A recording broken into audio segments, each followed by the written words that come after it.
हाय, कैसे हैं आप सभी। आई होप आप सभी बहुत अच्छे होंगे। और जैसा कि आप जानते हैं कि एग्ज़ाम बहुत करीब है।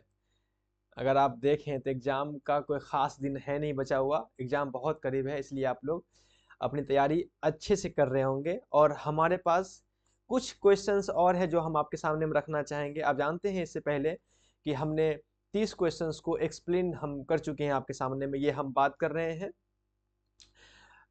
2023 दिसंबर 2023 में जो एग्जाम हुआ था उस क्वेश्चंस पे हम डिस्कस कर रहे हैं। ये बात आप अच्छे जानते हैं पहले से ही, ठीक है ना। तो हम इससे पहले 30 क्वेश्चंस पे डिस्कस कर चुके हैं। 6 वीडियो प्ले लिस्ट में आपको देखने को मिलेगा, अब जाकर वहां से वीडियो को देख सकते हैं। अभी हम बात करेंगे क्वेश्चन नंबर 31 से, और मैं कोशिश करूंगा 31 तारीख तक, इस महीने के लास्ट तक, ये पूरा 100 क्वेश्चन जो है वो एक्सप्लेन करके और आपके वीडियो में प्ले लिस्ट में डाल दूं, ताकि आप एग्जाम से पहले ये क्वेश्चंस को देख लें। जो आपको हेल्प मिल सके एग्जाम में, वो आपको हेल्प मिल जाएगा इस क्वेश्चन से, ठीक है ना। तो आइए हम वक्त को बर्बाद ना करते हुए अपने क्वेश्चंस पे आते हैं और आज बात करते हैं हमारा क्वेश्चन नंबर 31। क्वेश्चन नंबर 31 क्या कहता है, एक बार थोड़ा सा पढ़िए उसको और आंसर देने की कोशिश कीजिए। आप थोड़ा नोट्स बनाइए, आंसर आपने 200 क्वेश्चंस को पहले देखा है और उसको नोट्स बनाए होंगे और आप बहुत कुछ सीखे होंगे उसमें। तो आइए क्वेश्चन देखते हैं। 31 कहता है लिस्ट वन को लिस्ट टू के साथ मैच करना है ना। लिस्ट वन को लिस्ट टू के साथ मैच करना है। आप देखिए, एक तरफ जो है, चाहे वो ए हो, बी हो, सी हो, डी हो, इसमें से कुछ मॉडल्स दिए गए हैं। मॉडल्स, इसे आप मॉडल्स कह सकते हो, या इसे आप टेक्निक्स कह सकते हो, या इसे आप अप्रोच कह सकते हो। ये सब टेक्निक्स हैं, अप्रोच हैं, या मॉडल्स कह सकते हो आप। इस है जिसका इस्तेमाल बिहेवियरल थेरेपी में किया जाता है। बिहेवियरल थेरेपी में किया जाता है। लोगों को, जो अलग अलग तरह के लोगों के पास जो एंजाइटीज होती है, अलग अलग तरह के लोगों के पास बिहेवियर प्रॉब्लम्स होते हैं, उस प्रॉब्लम्स को दूर करने के लिए इस टेक्निक्स का इस्तेमाल करते हैं साइकोलॉजिस्ट, ठीक है ना।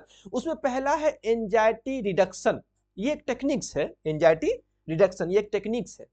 इसमें एक टेक्निक्स है जिसके जिसके जरिए जो है इंसान के इसकी स्ट्रेस को, उसके एंजाइटी को, उसके बिहेवियरल प्रॉब्लम्स को दूर किया जाता है। इस टेक्निक्स में क्या करते हैं, क्या बताते हैं, इस टेक्निक्स में बताते हैं। यहाँ इसका आंसर होगा थर्ड नंबर, एंजाइटी रिडक्शन का ये टेक्निक्स है, उसमें इसका आंसर होगा थर्ड नंबर। क्या है इसमें, क्या बताते हैं कि सब्स्टिट्यूशन, सब्स्टिट्यूशन मतलब उसके स्थान पर, ऑफ रिलैक्सेशन फॉर एंजाइटी, यानी एंजाइटी के स्थान पर, चिंता के स्थान पर हम इंसान को रिलैक्सेशन, विश्राम करने की सलाह देते हैं इन सोशल सिचुएशन, सामाजिक परिस्थिति में। ये जो एंजाइटी रिडक्शन है, ये एक टेक्निक है जिसके जरिए साइकोलॉजिस्ट जो है बिहेवियरल थेरेपी के दौरान लोगों को ये अनुशासन देते हैं, मतलब लोगों को ये सलाह देते हैं कि सामाजिक परिस्थिति में अगर आपके पास एंजाइटी हो, प्रॉब्लम्स हो, तो उससे, उसकी जगह पर आप रिलैक्स करने का, विश्राम करने का कोशिश कीजिए, आराम करने की कोशिश कीजिए। इन सिचुएशन, सामाजिक सिचुएशन में अगर आपके पास कोई प्रॉब्लम क्रिएट हो रहा है, एंजाइटी है, चिंता है किसी चीज को लेकर के, तो उसमें आप कोई ज्यादा एक्टिविटी मत कीजिए, कोई ऐसा डिसीजन मत लीजिए, तो उसमें आप रिलैक्स कीजिए। तो ये है एंजाइटी रिडक्शन, ये एक टेक्निक्स है, ठीक है ना। इस टेक्निक्स में जो बिहेवियरल थेरेपिस्ट जो होते हैं, वो लोगों को ये सलाह देते हैं कि सोशल सिचुएशन में, सामाजिक, जिस सामाजिक परिस्थिति में आप रहते हैं, उस सामाजिक परिस्थिति में अगर आपके पास एंजाइटी हो, तो उस कंडीशन में आपको रिलैक्स करना चाहिए, आराम करना चाहिए। इसलिए इसका आंसर हो जाएगा थर्ड नंबर, ठीक। उसके बाद है assertive training. Assertive training, assertive training में जो बिहेवियरल थेरेपिस्ट हैं, वो लोगों को उनके अंदर की जो फीलिंग है, उस फीलिंग को एक्सप्रेस करने के लिए मजबूर करते हैं। आप अपने अंदर की फीलिंग को express, direct spontaneous expression of feeling in social situation, जिस सामाजिक परिवेश में आप रहते हैं, आपके अपने अंदर के फीलिंग को एक्सप्रेस करें, जाहिर करें डायरेक्टली, ताकि आपके अंदर स्ट्रेस जो है वो कम हो सके। तो ये एसर्टिव ट्रेनिंग में लोगों से कराई जाती है, इसलिए इसका हो जाएगा फर्स्ट नंबर। ओके। उसके बाद है मैनेजिंग बिहेवियर, ये भी एक टेक्निक्स है जिसमें लोगों को सोशल बिहेवियर और स्किल्स सिखाई जाती है, सोशल बिहेवियर और स्किल्स सिखाई जाती है ताकि उसके स्ट्रेस को, एंजाइटी को कम किया जा सके, इसलिए इसका सेकंड आंसर होगा। अच्छा, रिलैक्सेशन, रिलैक्सेशन भी एक टेक्निक्स है जिसमें इसके जरिए जो है इंसान के स्ट्रेस को रिडक्ट कम किया जाता है, स्ट्रेस को कम किया जाता है, इसलिए इसका आंसर हो जाएगा 4 नंबर। तो ए का है 3, ए का 3 है तो ये खत्म हो गया, ये खत्म हो गया।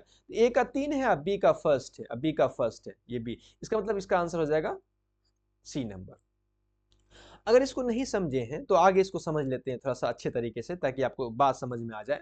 आइए, कहता है द मॉडल्स, कई सारे मॉडल्स जैसे लाइक एंजाइटी रिडक्शन जो अभी दिया हुआ था ऊपर, असर्टिव ट्रेनिंग मॉडल्स हैं, मैनेजिंग बिहेवियरल मॉडल्स हैं, रिलैक्सेशन, ये सब मॉडल्स हैं।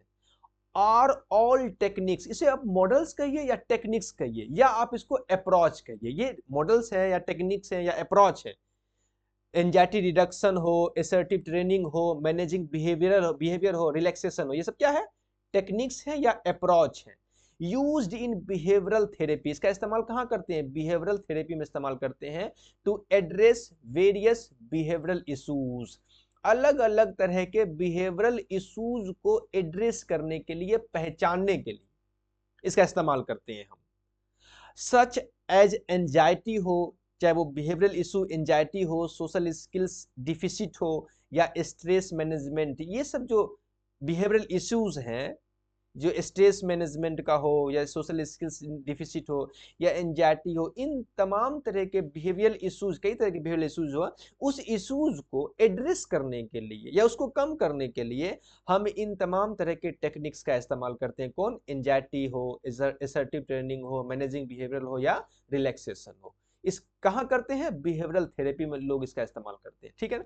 इसमें जो एंजाइटी रिडक्शन है, ये क्या, दिस मॉडल, ये जो मॉडल है, एम इसका मतलब टू रिड्यूस एंजाइटी, चिंता को कम करना, इन सोशल सिचुएशन, सामाजिक सिचुएशन में, सामाजिक सिचुएशन में इस एंजाइटी मॉडल्स का, इस टेक्निक्स का काम है कि सामाजिक परिस्थिति में चिंताओं को कम करना bye substituting relaxation techniques, relaxation techniques का इस्तेमाल करके फॉर एंजियस रिस्पॉन्स, यानी कि जो चिंताजनक प्रक्रिया है, जो लोगों के पास जो चिंताजनक, जो एंजियस रिस्पॉन्सेज हैं, उसके बजाय, उसके स्थान पर हम उसको रिलैक्सेशन टेक्निक्स कहते हैं इस्तेमाल किए, यानी कि हम उसको कहते हैं कि रिलैक्स कीजिए, आराम कीजिए। इस तरह के बातों को उसको समझाने की कोशिश करते हैं इससे, इस सब चीजों में।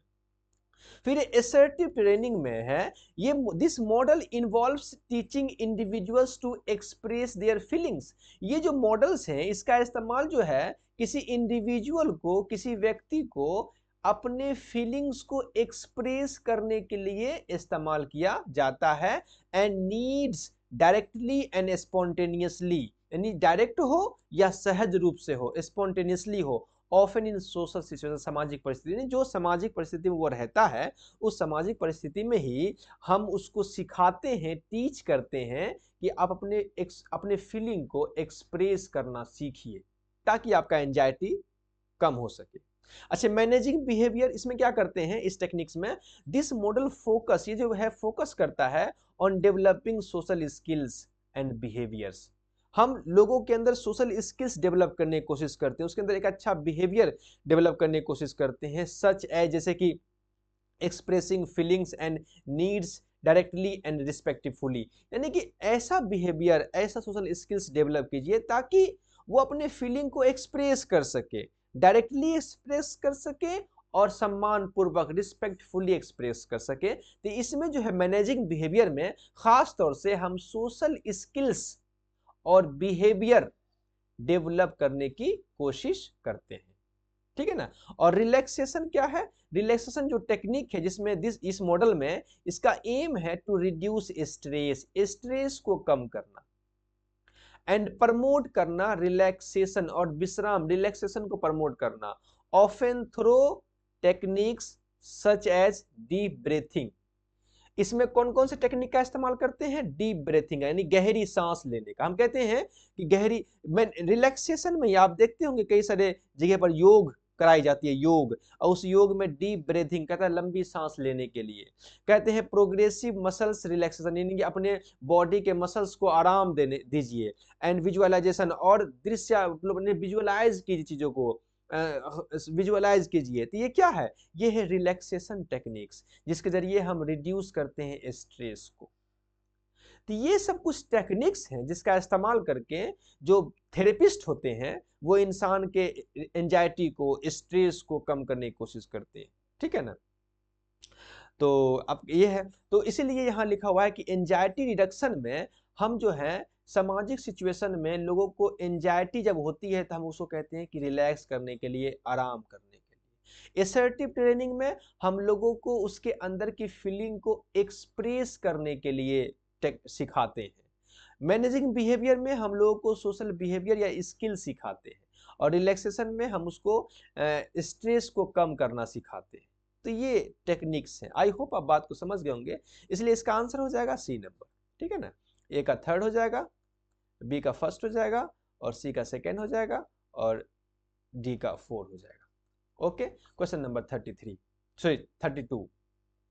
रिएक्टिव चेंज, ये क्वेश्चन भी थोड़ा सा मतलब बेहतर है। रिएक्टिव चेंज, देखिए किसी ऑर्गेनाइजेशन में कई तरह के चेंजेज होते हैं, कई तरह के प्लांट चेंजेज होते हैं ऑर्गेनाइजेशन में, अलग अलग तरह तरह के इवोल्यूशनरी चेंजेज होते हैं, रिकरेंट चेंजेज होते हैं, कई तरह के चेंजेस होते हैं ऑर्गेनाइजेशन में। उसमें है एक रिएक्टिव चेंज। ये चेंज क्या है, किसी ऑर्गेनाइजेशन में अचानक कोई चेंज लाना हो, अचानक, उसे कहते हैं रिएक्टिव चेंज। अचानक बिना प्लान किए हुए कोई चेंज लाना हो उसे कहते हैं रिएक्टिव चेंज। आपके पास कोई प्लान नहीं है, आप सडनली कोई चेंज कर दिया ऑर्गेनाइजेशन में, जैसे कि आप रात में 8 बजे आए और आपने कह दिया कि 1000 और 500 का नोट आज के बाद बंद हो जाएगा। ये क्या है, आप इसे कहते हैं रिएक्टिव चेंज। तो इसलिए लिखा हुआ है is A change brought about by sudden and unplanned event. इसका ये आंसर है, सडन हम, ब्रॉट इज ए चेंज, ये ऐसा बदलाव है, ब्रॉट जो लाता है अबाउट बाय सडन यानी अचानक, एंड और अनप्लान्ड इवेंट यानी अनप्लान्ड, इसमें कोई प्लानिंग नहीं होती है। ये ऐसा चेंज है जो होता है सडन, अचानक, और अनप्लान्ड चेंज होता है, इसे कहते हैं रिएक्टिव चेंज। क्लियर ना। अच्छा, उसके बाद है यहाँ, ये भी सब चेंज का एग्जांपल, जैसे ये बी नंबर जो है आपका आंसर तो ये हो जाएगा। क्लियर ना। अच्छा, बी नंबर है involves re implementation of a change in the same organisation और यूनिट, यानी कि सेम ऑर्गेनाइजेशन में, कोई एक ऑर्गेनाइजेशन है उसमें कोई ऐसा बदलाव जो री इम्प्लीमेंट कर दिया, यानी जो पहले से वो इम्प्लीमेंट था उसी चीज को री इम्प्लीमेंट कर देंगे। समझे ना, वो पहले से इंप्लीमेंट किया हुआ था लेकिन उसी को री इम्प्लीमेंट कर देते हैं ताकि एक नया फ्रेशनेस आ जाए ऑर्गेनाइजेशन में। उसी सेम ऑर्गेनाइजेशन में, कोई अलग नहीं, एक ही ऑर्गेनाइजेशन में, एक ही संस्था में हम किसी चीज को री इम्प्लीमेंट कर देते हैं। ये पहले से वो लागू था उसको री इम्प्लीमेंट, ताकि वो उसमें फ्रेशनेस, इसे कहते हैं रिकरेंट चेंज। याद रखिएगा इसको, इसे कहते हैं रिकरेंट चेंज, रिकरेंट चेंज। उसके बाद है involves change that are generally new and familiar, एक ऐसा चेंज जो बिल्कुल नया हो और फैमिलियर हो, नया हो, इसे कहते हैं इवोल्यूशनरी चेंज, इवोल्यूशनरी चेंज, ठीक है ना। अच्छा, ये 4 नंबर जो है D, is a systematic deliberate change, जब कोई चेंज सिस्टमेटिक होगा ना, systematic deliberate change in the way part और all of an organisational function, पूरे ऑर्गेनाइजेशनल फंक्शन के जो पार्ट होंगे, पूरे हिस्से में एक सिस्टमेटिक जो चेंज होगा, इसे कहते हैं प्लान चेंज, इसे कहते हैं प्लान चेंज। ठीक है ना। तो आई होप आप बात को समझ गए होंगे। तो आइए आप नोट्स बनाने के लिए मैं थोड़ा सा आपको बता देता हूं कि कौन कौन चेंज क्या है। प्लान चेंज क्या होता है, a deliberate and systematic change, a deliberate and systematic change often implement to achieve a specific goal और ऑब्जेक्टिव।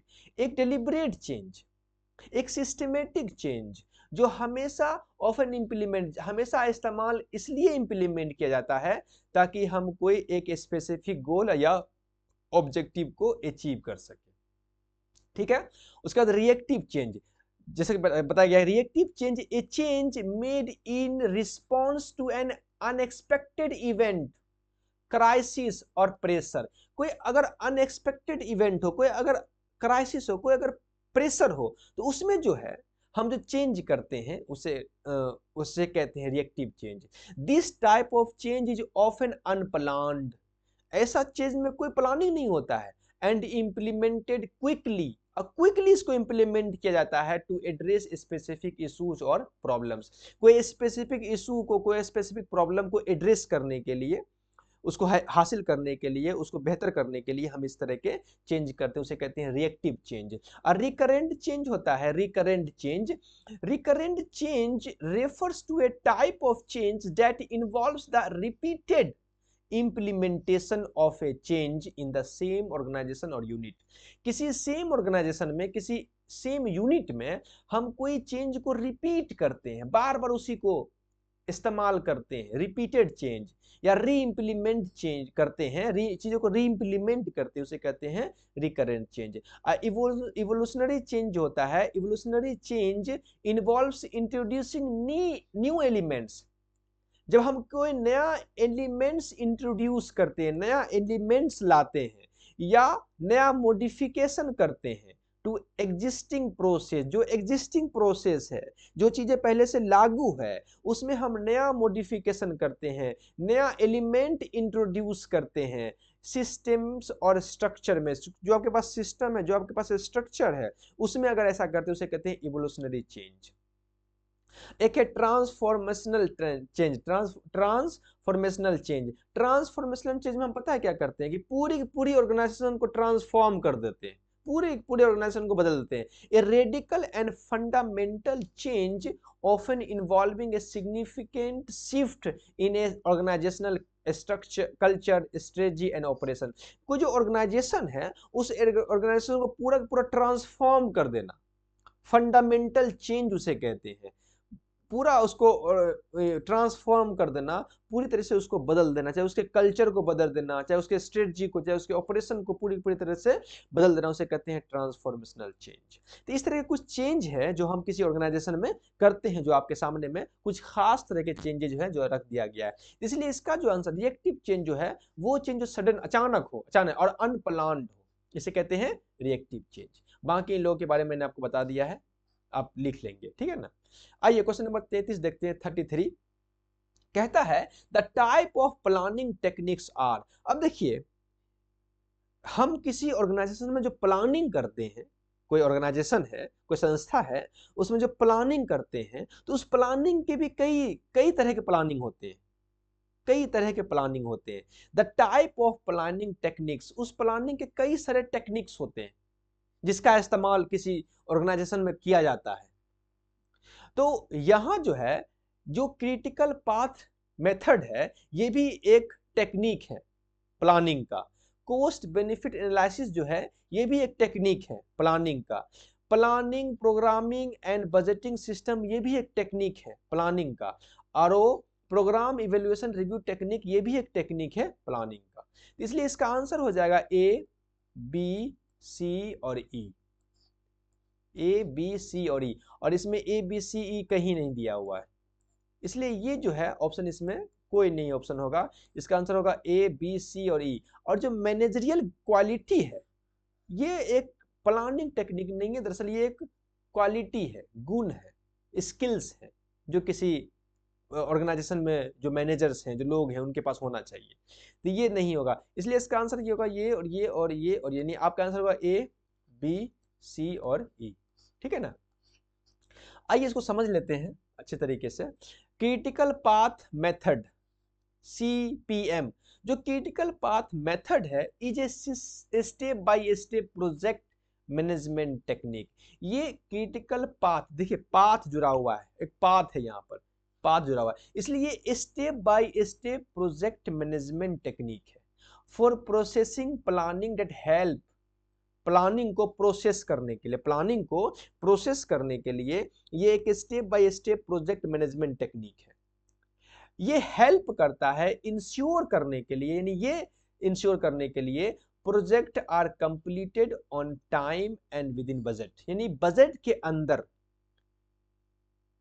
जो टाइम दिया गया है उस टाइम में उस प्रोजेक्ट को कंप्लीट करना इस बात का इंश्योर करता है, इस बात को तय करता है। इसे कहते हैं critical path method. Critical path method जो है वो एक step by step project management technique है, जिसको जो हेल्प करता है आपका जो प्रोजेक्ट है वो प्रोजेक्ट समय के और बजट के अंदर कंप्लीट हो रहा है कि नहीं हो रहा है, इस बात को इंश्योर करने के लिए इस टेक्निक का, प्लानिंग के इस टेक्निक का इस्तेमाल करते हैं। क्लियर? उसके बाद है कॉस्ट बेनिफिट एनालिसिस, सीबीए। तो cost benefit analysis is a systematic process, ये भी एक सिस्टमैटिक प्रोसेस है, यूज टू इवेलुएट। इसमें हम इवेलुएट करते हैं कॉस्ट एंड बेनिफिट्स को, जो लागत है, जो लाभ है, उसको इवेलुएट करते हैं of A project decision and policy. जो प्रोजेक्ट है, जो डिसीजन है, जो पॉलिसी है, उसमें जो कॉस्ट बेनिफिट है उसको हम इवेलुएट करते हैं। टू डिटरमाइन, इस बात को डिटरमाइन करने के लिए, इस बात को तय करने के लिए कि if the benefits outweigh the cost, कि क्या लाभ जो है वो लागत से अधिक है कि नहीं है। बेनिफिट लाभ, लाभ और कॉस्ट लागत, तो इसमें हम लाभ को लागत से अधिक है कि नहीं, इस बात को डिटरमाइन करने के लिए सीबीए का इस्तेमाल करते हैं। तो सीबीए कॉस्ट बेनिफिट एनालिसिस जो है ये भी एक सिस्टमेटिक प्रोसेस है, जिसका इस्तेमाल कॉस्ट और बेनिफिट, लाभ और लागत के बीच जो है इवेल्युएट करते हैं, चाहे वो कोई किसी प्रोजेक्ट में हो, डिसीजन या पॉलिसी में हो। इस बात को डिटरमाइन करने के लिए, इस बात को तय करने के लिए कि क्या बेनिफिट जो है वो ज्यादा है कि नहीं लागत से, लाभ लागत से अधिक है कि नहीं, इस बात को तय करने के लिए। यानी बेनिफिट ज्यादा है कि नहीं कॉस्ट से, इस बात को तय करने के लिए सीबीए का इस्तेमाल किया जाता है, इस टेक्निक का इस्तेमाल किया जाता है। ठीक है? उसके बाद planning programming and budgeting system, PPBS. The planning, programming and budgeting system is a management tool that help organization make decision about resource allocation. इसमें जो है ये एक मैनेजमेंट टूल है, जैसे कि मैंने पहले कहा, ये हेल्प करता है ऑर्गेनाइजेशन को कि वो मेक डिसीजन, कि वो डिसीजन ले सके किस चीज पर, अबाउट रिसोर्स एलोकेशन, यानी संसाधन के आवंटन पर, जो उसके रिसोर्स है उसके एलोकेशन उसका अच्छा से हुआ है कि नहीं, एंड प्रोग्राम इंप्लीमेंटेशन, उसके प्रोग्राम को इंप्लीमेंट हुआ है कि नहीं, इस बात को तय करने के लिए ये हेल्प करता है पीपीबीएस। पीपीबीएस का क्या काम है? पीपीबीएस का काम है कि जो ऑर्गेनाइजेशन है, वो ऑर्गेनाइजेशन जो है वो अपने रिसोर्स को अच्छे से एलोकेट किया है कि नहीं, या प्रोग्राम को इंप्लीमेंट किया है कि नहीं, इस बात को पता करने के लिए पीपीबीएस का इस्तेमाल किया, इस टेक्निक का इस्तेमाल किया जाता है। ठीक? उसके बाद है program evaluation review techniques, PERT. तो प्रोग्राम टेक्निक जो है is a project management tool, ये भी सब प्रोजेक्ट मैनेजमेंट टूल है। ये हेल्प करता है estimate how long it will take the complete a project. ये इस बात को एस्टिमेट करता है कि कोई प्रोजेक्ट जो है वो कितना समय में कंप्लीट होगा। How long it will take to complete a project, यानी कोई प्रोजेक्ट जो है वो कंप्लीट होने में कितना समय लेगा, इस बात को एस्टिमेट करने के लिए, इवेलुएट करने के लिए पीईआरटी का इस्तेमाल किया जाता है। ठीक है ना? तो ये कुछ टेक्निक है, प्लानिंग टेक्निक, जिसका इस्तेमाल ऑर्गेनाइजेशन में लोग करते हैं। ठीक है ना? ताकि आप उसका प्लानिंग जो है अच्छे तरीके से हो सके। जिसमें सीपीएम का इस्तेमाल लोग करते हैं कि आपका प्रोजेक्ट जो है वो टाइम और बजट के अंदर कंप्लीट हो। सीबीए का इस्तेमाल करते हैं कि जो आपने बेनिफिट लगाया, जो कॉस्ट है बेनिफिट है, उस कॉस्ट बेनिफिट को एनालिसिस करने के लिए सीबीए का इस्तेमाल करते हैं, और ये तय करने की कोशिश करते हैं कि क्या आपका बेनिफिट ज्यादा है कि नहीं है लाभ से। है ना, लागत से ज्यादा है कि नहीं है। अब पीबीबी का इस्तेमाल करते हैं कि जो ऑर्गेनाइजेशन जो है, जो रिसोर्स है, उसका सही से इस्तेमाल कर रहा है कि नहीं हुआ, या प्रोग्राम सही से इंप्लीमेंट हुआ कि नहीं हुआ, इस बात को पता करने के लिए पीपीबीएस का इस्तेमाल करते हैं। पीआरटी का इस्तेमाल करते हैं कि आपका प्रोग्राम खत्म होने में कितना समय लेगा, इस बात को तय करने के लिए पीईआरटी टेक्निक्स का इस्तेमाल करते हैं। तो ये अलग अलग तरह के टेक्निक्स हैं जो इस्तेमाल होते हैं, जो आपके सामने में रखा गया, इसलिए इसका आंसर हो जाएगा, इसमें से कोई आंसर नहीं है, यानी ये आंसर है, ये आंसर है, ये आंसर है और ये आंसर है। तो ए बी सी और ई इसका आंसर हो जाएगा, ठीक है ना। और ये जो है तो क्वालिटी है।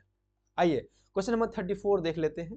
कहता है कि following is not a category of learning as per Gagne's classification of learning. आप जानते हैं गैगने साहब का जो क्लासिफिकेशन ऑफ लर्निंग का जो उन्होंने क्लासिफाइड किया है, लर्निंग को क्लासिफाइड किया है सिंपल से कॉम्प्लेक्स की तरफ, सिंपल से कॉम्प्लेक्स की तरफ, सिंपल से कॉम्प्लेक्स की तरफ उन्होंने लर्निंग को क्लासिफाइड किया है, 8 कैटेगरी में डिवाइड किया है।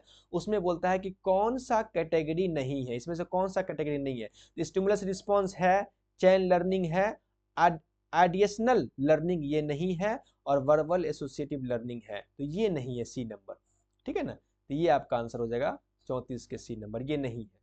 तो आपने गैगने के क्लासिफिकेशन ऑफ लर्निंग को देखा होगा, नहीं देखा है तो यहां देख लीजिए और इसको याद रख लीजिए, समझ लीजिए इसको, ताकि एग्जाम में पूछ ले तो आपको समझ में आए कि रॉबर्ट गैगने ने एन एजुकेशनल साइकोलॉजिस्ट, ये एक एजुकेशनल साइकोलॉजिस्ट हैं, इन्होंने क्लासिफाइड किया, वर्गीकृत किया लर्निंग को इनटू 8 कैटेगरीज, 8 कैटेगरीज में इन्होंने अपने लर्निंग को क्लासिफाइड किया based on the complexity and type of learning outcomes, यानी कॉम्प्लेक्सिटी के बेस पर, जटिलता के बेस पर, लर्निंग के जटिलता के बेस पर और लर्निंग के आउटकम्स के बेस पर, कि लर्निंग कितना जटिल होगा तो उसका आउटकम कैसा होगा, इस बेस पर उसने पूरे लर्निंग को 8 कैटेगरी में डिवाइड किया। अदर कैटेगरी, जो कैटेगरी है अरेंज हेरारिकल, ये एक हेरारिकल इस तरह से अरेंज किया गया है, एक सेकेंड ये भाग जाता है, इस तरह से अरेंज किया गया है, आप देखेंगे तो आपको ये कौन देखने को मिलेगा इस तरह से। Hierarchical highlight the progression of simple to complex, इसमें सिंपल से कॉम्प्लेक्स की तरफ लर्निंग है। पहली लर्निंग एक जो सबसे सिंपल है, उसके बाद उससे कॉम्प्लेक्स, उसके बाद उससे कॉम्प्लेक्स, उसके बाद उससे कॉम्प्लेक्स, कॉम्प्लेक्स कॉम्प्लेक्स, इसी तरह से लर्निंग है। तो उसमें जो सबसे सिंपल लर्निंग है उनका उन्होंने नाम दिया सिग्नल लर्निंग, नीचे है सिंपल से, मैंने तीर लगा दिया ताकि आप समझ जाए कि सिंपल से कॉम्प्लेक्स की तरफ, ठीक है ना। तो सबसे अभी इस चीज को आप याद रखिएगा, एग्जाम में आपसे पूछ सकता है कि उसको अरेंज करने के लिए बोलेगा, तो सबसे सिंपल है सिग्नल लर्निंग। अब मैं इसको एक्सप्लेन नहीं करूंगा ताकि नहीं तो बहुत बड़ा वीडियो हो जाएगा, सिर्फ आप देख लें। उसके बाद स्टिमुलस रिस्पॉन्स लर्निंग, उसके बाद चेन लर्निंग, तब है वर्बल एसोसिएशन लर्निंग, तब है डिस्क्रिमिनेशन लर्निंग, तब है कंसेप्ट लर्निंग, तब है रूल लर्निंग, तब है प्रॉब्लम सॉल्विंग लर्निंग। ये जो प्रॉब्लम सॉल्विंग लर्निंग है ये सबसे कम्प्लेक्स, ये सब कम्प्लेक्स है, सबसे कम्प्लेक्स है ये। उससे आसान ये है, उससे आसान ये, उससे आसान ये, उससे आसान ये, उससे आसान ये, उससे आसान ये, और सबसे आसान है सिंपलेस्ट लर्निंग। लर्निंग का ये फॉर्म जो है सिग्नल लर्निंग, ये सिंपलेस्ट है, सबसे सिंपल है। तो इस तरह से ये शंकु बनाया हुआ है, इसमें सिग्नल लर्निंग है, उससे आगे बढ़िएगा तो ऐसे करते करते सिग्नल लर्निंग है, फिर स्टिमुलस रिस्पॉन्स लर्निंग है, फिर चेन लर्निंग है, फिर वर्बल एसोसिएटिव लर्निंग है, फिर डिस्क्रिमिनेशन लर्निंग है, फिर कंसेप्ट लर्निंग है, फिर रूल लर्निंग है, फिर प्रॉब्लम सॉल्विंग लर्निंग, इस तरह से। तो आप इसको याद रखिएगा, है ना। सबसे नीचे होगा, सबसे सिंपल है सिग्नल लर्निंग, फिर स्टिमुलस रिस्पॉन्स, फिर चेन लर्निंग, फिर वर्बल एसोसिएशन, फिर डिस्क्रिमिनेशन, फिर कंसेप्ट लर्निंग एंड फिर रूल लर्निंग, एंड उसके बाद है प्रॉब्लम सॉल्विंग लर्निंग। इसको कैटेगरी को इस तरह से याद रखिएगा ताकि अगर हो सकता है किसी एग्जाम में आपको बोल दे इसको अरेंज करने के लिए, कई सारे ऑप्शंस दे दे, 4-5 ऑप्शंस दे दे, उसको बोले अरेंज करने के लिए, तो फिर आपको वहां दिक्कत ना हो। यहाँ तो बहुत आसान है, यहाँ तो बहुत इजी क्वेश्चन है, बोला कौन सा कैटेगरी में कौन सा नहीं है, तो ये एडिशनल लर्निंग ये नहीं है, यहाँ तो बहुत ईजी है। लेकिन अगर इसको दे देगा अलग 5 दे देता, बोलता इसमें मतलब उसको अरेंज करने के लिए, तो फिर दिक्कत हो जाता आपको, अगर याद नहीं हो तो, ठीक है ना। तो आइए, आई होप आप बात को समझ गए होंगे। क्वेश्चन नंबर 35 देख लेते हैं, ठीक है ना। बहुत इजी क्वेश्चन है, कई मरतबा इस क्वेश्चन को मैंने एक्सप्लेन किया है, बहुत इजी क्वेश्चन है।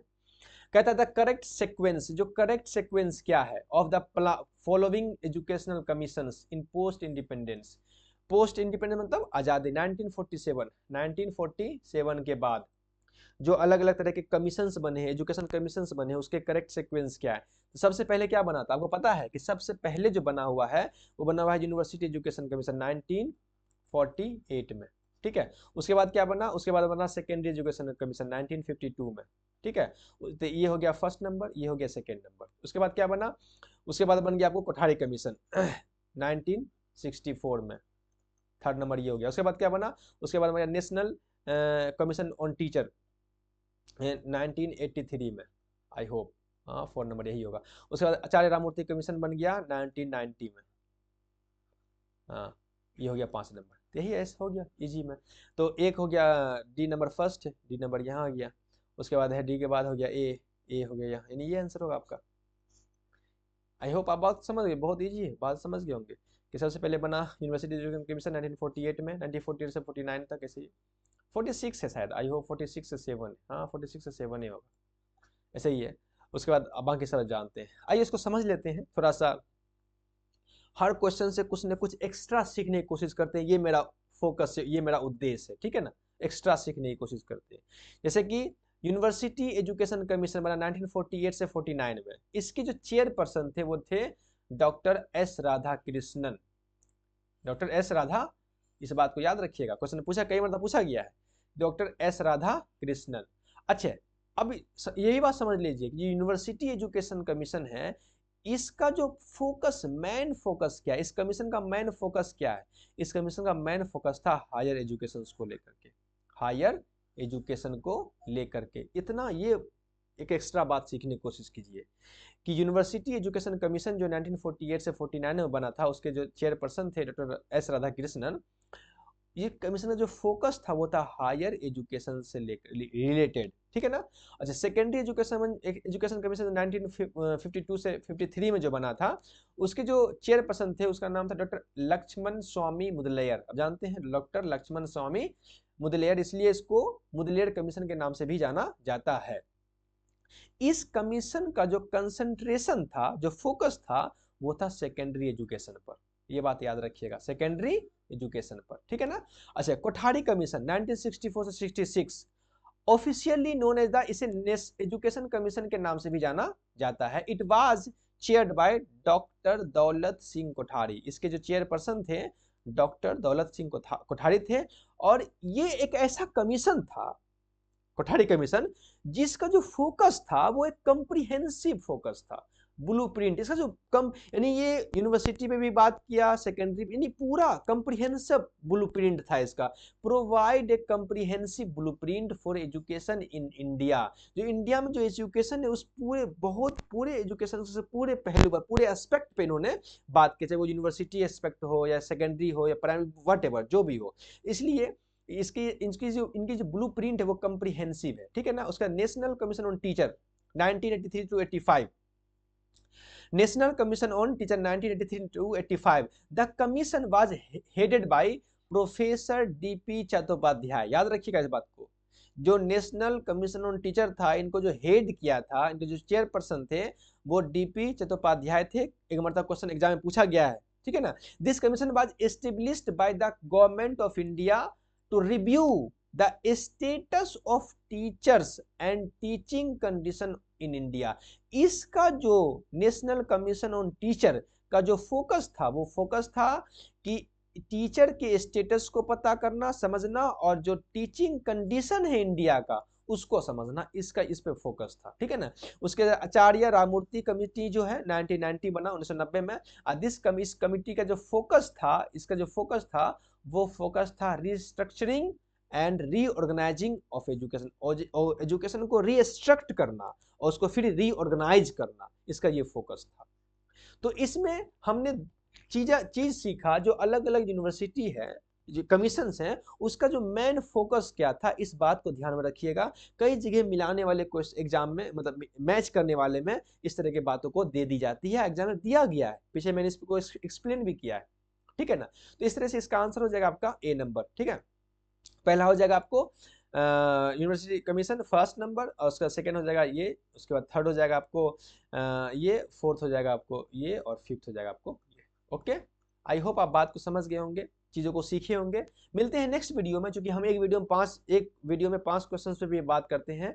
नेक्स्ट वीडियो मिलेंगे तब बात करेंगे 66 से लेकर के और 40 क्वेश्चन तक। ओके, तब तक के लिए इस चीज़ों को देखिए, जो इंपॉर्टेंट पॉइंट है उसको नोट्स कीजिए और सीखते रहिए। मिलते हैं नेक्स्ट वीडियो में, तब तक के लिए अपना ख्याल रखिएगा। Okay, bye.